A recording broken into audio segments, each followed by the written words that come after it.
Hey guys, welcome back to Car Culture TV, or as we like to call it, CCTV. I'm Aryan, I'm on it. and in this week's episode, we are only doing two segments for you guys. The first of which is our weekly news segment, Speed Trap, where we'll be discussing the weekly news in the car culture world.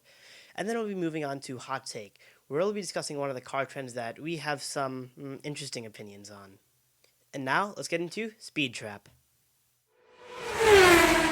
Earlier this week, Apple had their Worldwide Developer Conference, and this is the conference meant for their new software releases and things mainly for developers on how their programming works. Well, the big thing they released during this conference is iOS 14 and the new OSs for their devices. And one feature that they confirmed in iOS 14 is this new thing called Apple CarKey. Now, what Apple CarKey is designed to be, it's designed to completely replace your car keys and key fobs that you currently have, and it'll all be on your phone. You can do things like start your car with it. You can enter your car with it. You can set horsepower and speed limit restrictions, control the radio, control the air conditioning.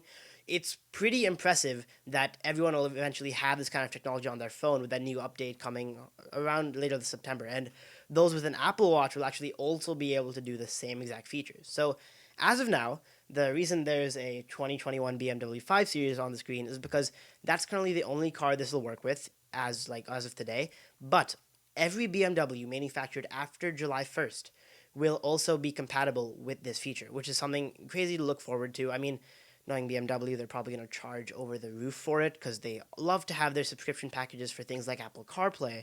But I mean, it's really nice to see this technology becoming more accessible for more cars rather than just the Tesla or something. Yeah, I absolutely agree. It's kind of nice whenever you see a technology company try to integrate themselves in a lot of other environments outside of the environment that they already exist in. So, for example, we've already seen that with the Google Home and the Amazon Alexa. They integrate really well with a variety of different car companies, BMW being one of them, where I can say, Alexa, heat up my BMW, and if I have that remote feature on my car, it's going to heat up my car. And so of course, it makes my life a lot more streamlined and straightforward. And as a luxury car owner, that's what you want to see, right? You want those little conveniences that make your day to day easier. It's not something that you've ever needed, but it's something that's nice to have. Exactly. And so, in that way, I'm really excited to see that Apple is finally taking that step to integrating their phone. In today's day and age where we're already carrying like barely any cash on us, we're already carrying less credit cards, if at all. Apple has released their Apple Card. It's really good to see, okay, I can get rid of one more thing in my pocket, not have to worry about keys and losing my keys and all of that. But on the flip side, I will say, losing your phone has become even more of a huge issue than it was like 10 years ago. Because now I'm not just losing my contacts or like some of my data. I'm losing credit card stuff, access that I need on the spot. Now, if I lose my phone, I'm just stuck. I can't even call an Uber because I lost my phone. I can't even get into my car now. So I'm hesitant to see how it transfers, right? Like, if my phone battery dies while I'm going, like, now what do I do? So yeah, that's one thing. And so I guess it's good that they thought about this, but in my opinion, this is a huge security flaw for this Apple Car Key system. So they said that it'll work 5 hours after your phone has completely died. Wow, okay. But here's the big security issue.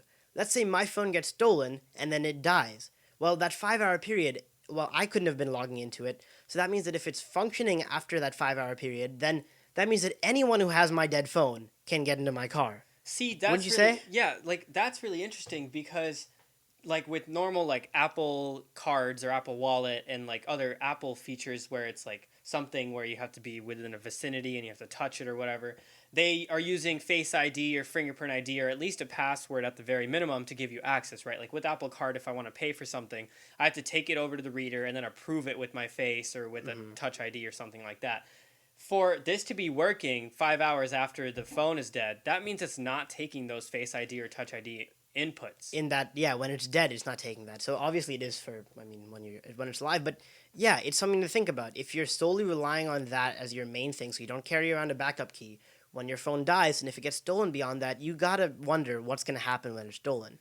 Yeah. So I mean, so like I said earlier, this is not necessarily the newest thing. Companies like Tesla have had this system for quite a bit.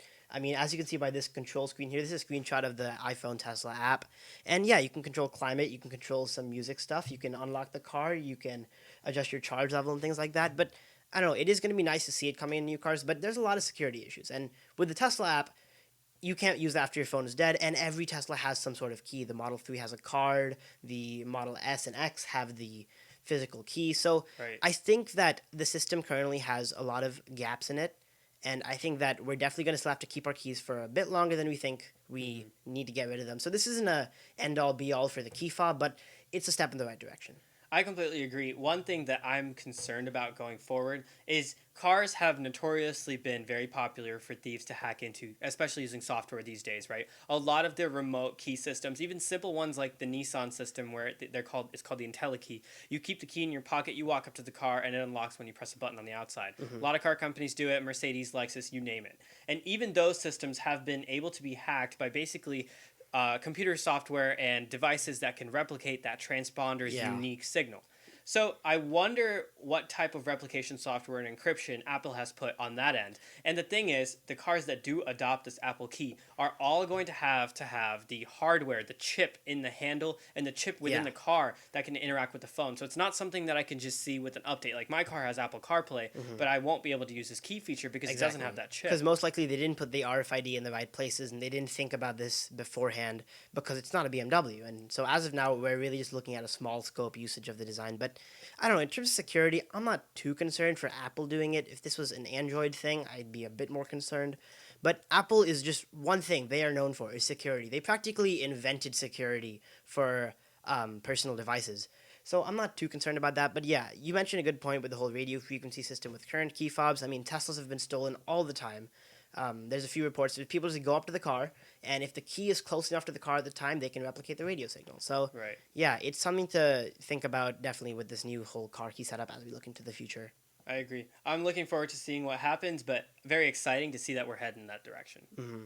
So we've complained about BMW's interior a lot. We talked about how the 4 Series interior hasn't changed. We talk about how it's a stale design, how it doesn't look premium. Well, so BMW is doing a line of new electric cars. They're going to call it the i line or iDrive, and they'll have an i4, an i5, and then like an iX3. So they'll just change their current names, slap an i in front of it, and make it electric. Classic. Well, we have some leaks of the image on what that's going to look like right here. And honestly, like, it's fine. I mean, obviously, this is a quick, like, this is a prototype. It's very rough. You can see a lot of cables and wires hanging out. But if you look at the general design of things, it does remind you of a certain design, doesn't it? Absolutely. I looked at this interior, and if you didn't tell me that it was a BMW, I would think, oh, I'm looking at the inside of a Mercedes. Yep. So this is the interior of the 2019 Mercedes E-Class, and Mercedes has this interior on most of their cars nowadays, and it's that one long huge screen extending from the driver's side to the middle of the center, and like there's the wheel there, same circular wheel, and honestly, even the center console looks kind of similar. It's just like it's such a similar design philosophy when you think about it. Honestly, this looks way better, but Yeah. I'll give them credit. This is a production car design, whereas Right. this is still in the works. But Right, still, right. I mean, I know that they had to change their design philosophy. I know they had to modernize a bit, but I don't think copying the car that this will be most compared to was the right idea. I completely agree. Actually, ironically, even if you look at Mercedes' lineup of electronic cars, they're not using this display. Exactly. They're using a different display for their electric cars, and it's so awkward because like I have seen other car companies do this, kind of adopt this like single screen style display, right? Cadillac has done it on their new cars with an OLED, but it's different. It's curved, Yeah. it's beautiful, the distribution of the information is different. It looks like they snuck over to the other side of Germany, went to the Mercedes factory, grabbed one of their screens, and slapped it onto the inside of their BMW interior. Mhm. And it's unfortunate because it's still playing catch up, right? If this car is slated to be released next year or maybe in 2 years from now, Mercedes is already going to have a newer design by then, and they're Yep. still going to look outdated. Exactly. Like I don't know, BMW really has to figure out a lot of stuff together. The new 4 Series was absolutely abysmal, and honestly, so many people have just been making different renders of the 4 Series where the grille is just modified. They did one thing wrong, but it was the most like blasphemous thing they could have done. Right. So honestly, like they really have to get some stuff together. I thought this was really only we discussed Nissan, we discussed Lexus, and they need to make a transition, but honestly, I think this has been the silent one to most people. They've been so okay with BMW for so long, but it's time to stop because this is just stale, and Right. they're not doing original stuff anymore. Like even innovation has to be special, and they're not doing that special stuff with innovation. Right. It seems like BMW has obviously worked hard to develop the reputation of the brand that they've had, right? But they have been kind of chilling on that like success for a while now. They haven't really pushed the bar. You can see other companies like Mercedes, who's basically BMW's side by side competitor, and they have been doing amazing things the whole time. They've been doing new technologies, new interiors, new designs, and BMW has just kind of been riding the wave of, oh, we're BMW, German engineering, German excellence, watch us Yep. just kind of chill. And that's why people really haven't noticed it like they have with some of the other foreign automakers like Nissan or Lexus. It's about time, because I think as soon as we, go past 2020, we go past this COVID era where I think a lot of companies have quietly been doing a lot of these small types of innovations, and we see the next generation of car lineups come out. Everyone's going to slowly start recognizing that the BMW looks the same as it has for the past 10 years. They made the grille bigger, and ironically, custom companies have been giving you body kits for the Exactly. bigger grille and saying, oh, here's a smaller grille, so you can Yeah. be happy with your new BMW. I know. It's just like, I think people are going to notice way more when after this era, all these car companies release so many new modified designs that Nissan's been doing it, Lexus will do it, Mercedes will do it, and then BMWs will just release the same exact thing. Like, I don't know. So we talked about the 5 Series earlier, and this is the 2021 5 Series, and besides just the whole like aspect of things, just like they didn't even make the grill bigger, but the car's the same. The headlights look a little modern, but they didn't change a thing, even though they changed the 4 Series. I'm honestly happier with the new 4 Series than this new 5 Series, because the new 4 Series is something else. Yeah, while it is something else, I still think it's like, okay, it's not definitely in the right direction, but cool, they tried something different. Yeah. And again, like with the screen, that's the same logic, right? I'm like, thank goodness, at least you did what Mercedes was doing with the screen. But it's just, it's too little too late, in my opinion. Yeah. They need to kind of push the envelope a little bit. I want to see at least like their flagship car do something crazy, something wild, something completely different, like the i8 did when it first came out. So, the i8 was discontinued officially. So I'm hoping that the i8 replacement will be their new flagship car that just really changes the whole BMW design. And maybe they can eventually translate that to the rest of their cars. But for now, well, this is what we have. Yeah, so it sounds to me like BMW and Lexus need to team up and brainstorm together to try to do something different with their cars. Yep. So, continuing to talk about German car brands, Mercedes has just unveiled their concept for their new turbocharger. And the whole point of this new turbocharger is to eliminate something called turbo lag. So, would you like to explain both terms for us? Yeah, sure. So turbochargers are basically air compressors. How they work is when you're accelerating, your car is generating exhaust gases. So instead of just letting those exhaust gases go away, they first reroute it through a fan, and the exhaust gases leaving the car turns that fan. Well, on the other side of that fan, it's actually sucking in fresh, cool air from the outside environment. And that fresh, cool air is then being rammed or turbocharged into the engine cylinder, where with more air, more cold air especially, you can get a bigger explosion and therefore giving you more power. The reason for turbochargers coming around more now than they have in the past is because you can get better fuel efficiency while still getting a ton of power out of the engine instead of having to put a much bigger engine on the car. But the one problem with turbochargers is turbo lag. And turbo lag is basically the fact that when you're accelerating, it takes a little bit of your time for your car to generate enough exhaust gases to turn that turbocharger or spool it up to create enough boost pressure or turbo pressure of ramming that cold air into the engine to get the explosion you want. So what that means for a driver is when you press the pedal all the way down, you're going to feel the engine get louder, but your car's not going to go anywhere for that like half a second or a second. And then all of a sudden, you're going to feel all the power get put down to the wheels, and you're going to feel that rush of acceleration. And that turbo lag isn't a lot of fun for drivers because you want that immediate acceleration feel when you press the accelerator. And with that turbo lag, you might have 660 horsepower, but you're going to have to wait a second before you get it when you press the pedal. So, I mean, they have some systems like launch control that help, with that process and eliminate turbo lag, but you can't use launch control while driving.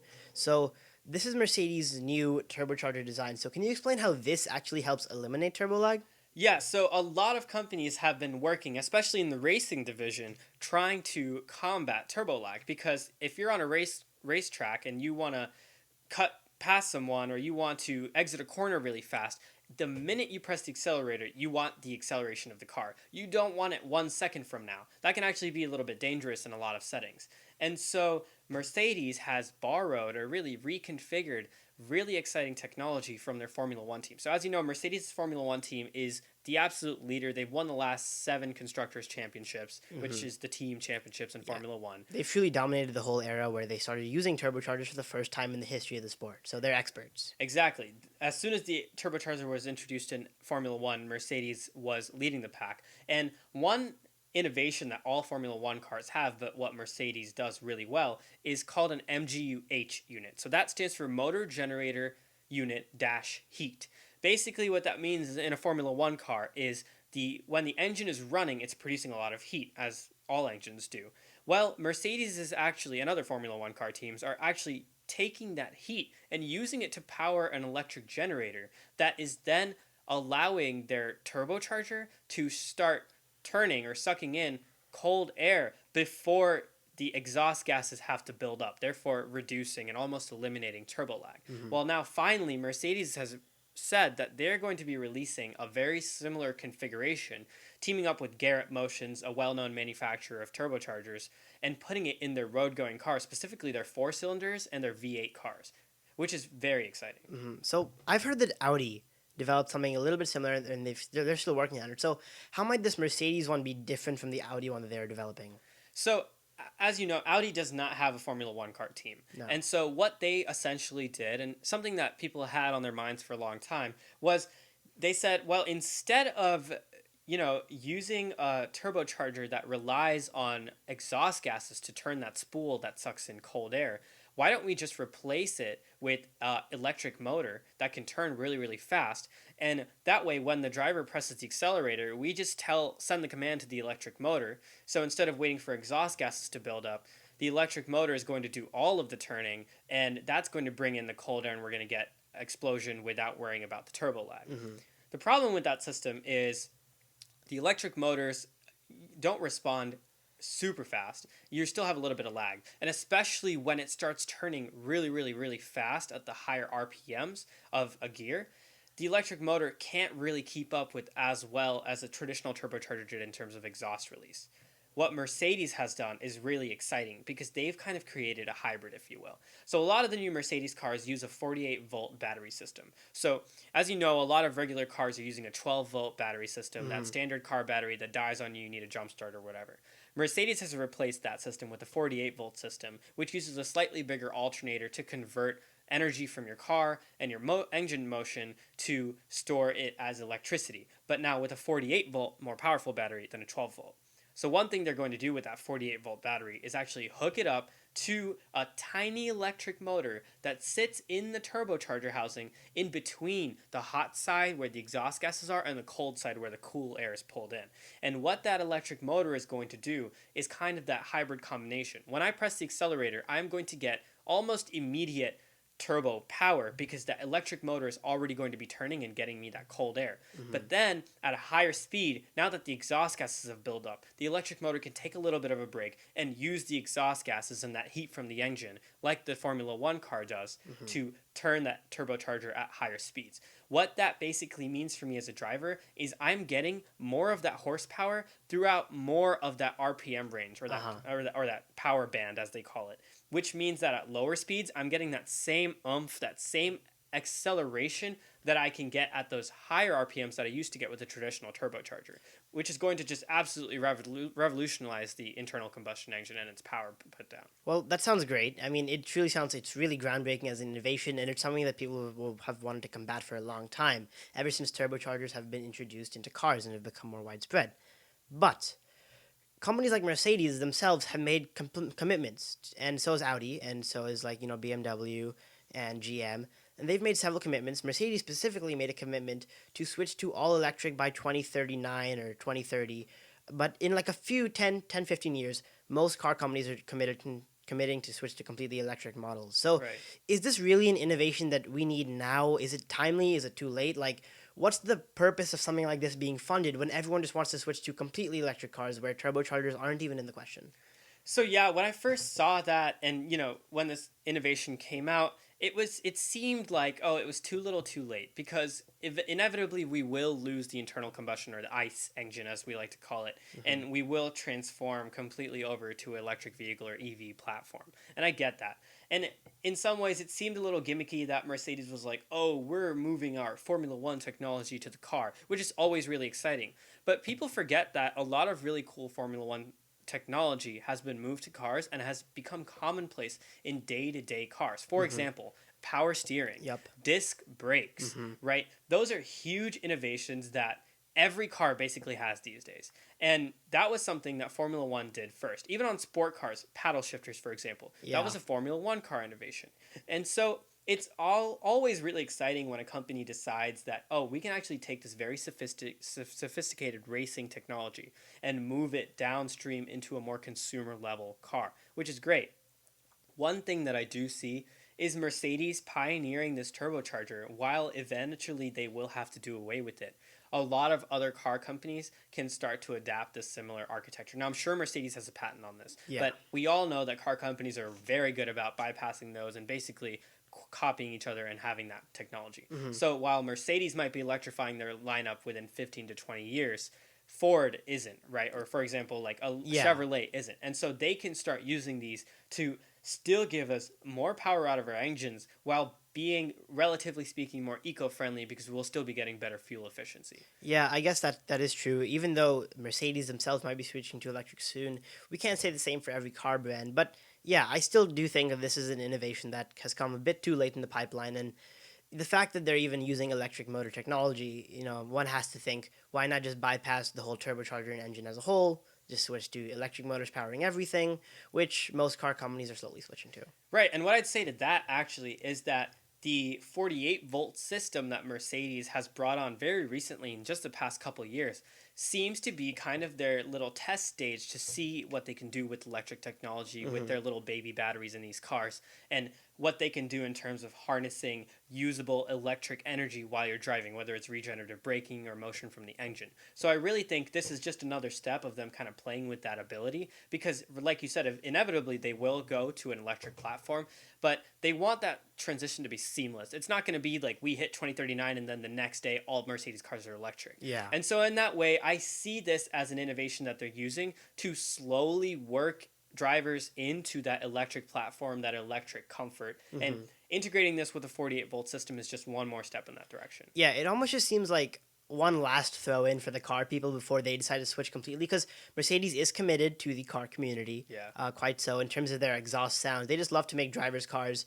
So this is their last gift to the true car culture people, in order to enjoy the internal combustion engine before it goes away. I agree. Now let's move into hot take. So the Lamborghini Urus. This car was released pretty recently. I mean, a few years ago, but recent in terms of the car release world. And it was Lamborghini's first SUV, which marked the first ever real performance SUV coming from like a supercar brand. And there it is in the yellow. The car right next to it is the Audi RSQ8. Now, just by looking at these two cars, one might think that they're somewhat similar looking. Well, they're a little more than that. They're almost the same car. So, yeah, I mean, as you guys may know, Lamborghini is owned by Audi and their parent company, Volkswagen, now.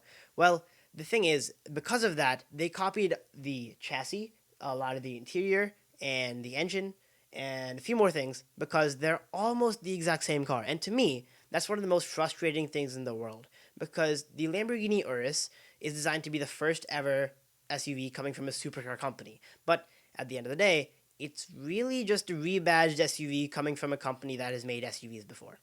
Yeah, and one of the biggest issues I see with this, right? The platform is the same, the engine is the same, the technologies are the same. You can have the same 360 camera views, the same adaptive Hmm. cruise control, because they are literally identical. But you know what's not the same? The price.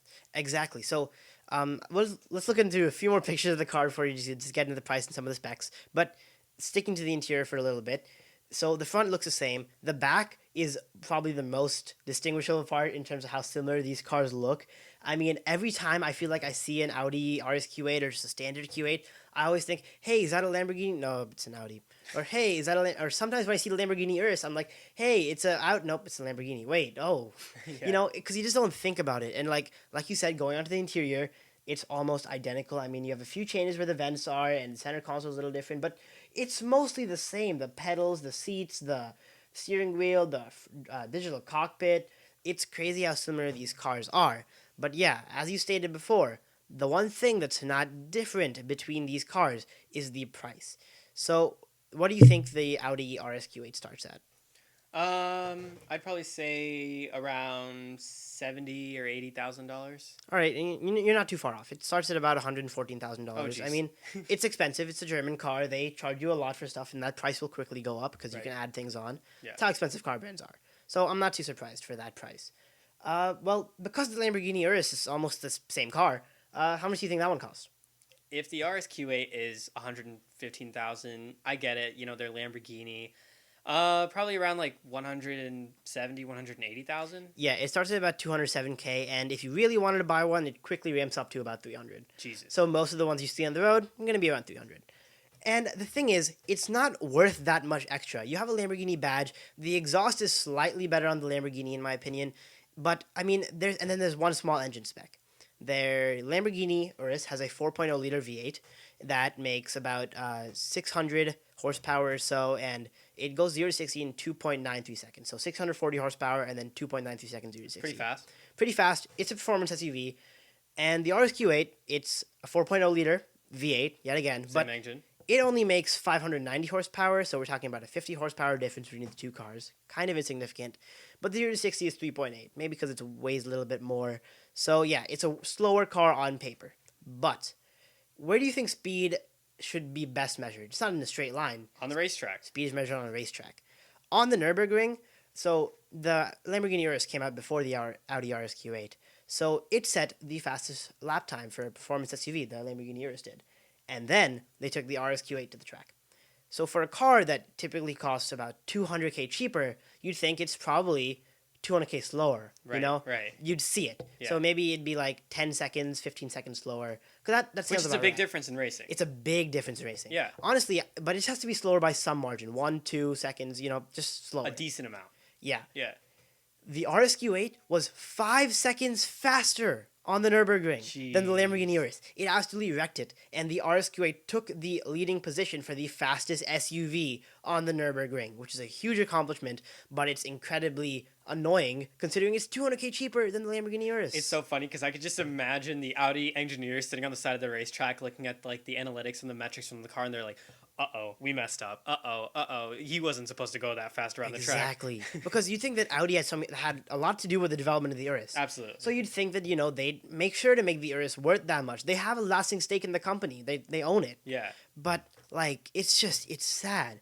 And just it's crazy to think that people will buy the Lamborghini Urus at this point when the Audi RSQ8 is the better car in almost every way because it's cheaper and faster where it counts. Right. And that's the thing is I think what Lamborghini or basically Volkswagen at the end of the day is really banking on is the fact that people are buying the Lamborghini because it kind of looks like a Lamborghini and has that bull badge on the front of it, and that's the only reason and also because they have 300,000 to throw around and they Yeah. just don't care that they're going to spend more than double the price of a faster car. And honestly, even as far as Lamborghinis are considered, it barely passes the check for looking like a Lamborghini. The front height lights aren't those diamond front lights that Lamborghinis are known for. Right. They look like the Audi lights with just different interior They parts. kind of look like the Acura MDX typical Yes, five yeah. lights. It just doesn't look that different. It doesn't scream Lamborghini at you.